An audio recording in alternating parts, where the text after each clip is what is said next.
Hi good morning. So இன்னைக்கு வந்து 5வது நாள் இருக்கும் கந்தசஷ்டி விரதங்கள். இன்னைக்கு நான் எப்படிலாம் முருகனை வழிபடுறேன்னு பார்க்கலாமா?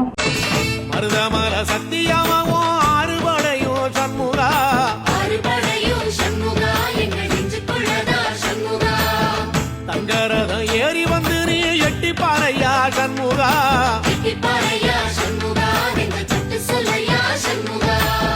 மருதமர சத்தியமாவும் அறுபடையும் சண்முகா,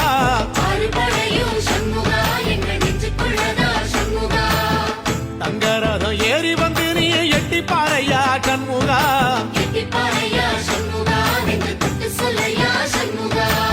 ஆதிசைவம் மேல சத்தியமா, அந்த ஆனமுகம் மேல சத்தியமா, ஆறுமுகம் மேல சத்தியமா, அந்த ஞான பழம் மேல சத்தியமா, மொத்த மனசுல மொத்த நரப்புல குடியிருக்கிற சண்முகா, அறுபடையும் சண்முகா, நெஞ்சுக்குள்ளதா சண்முகா.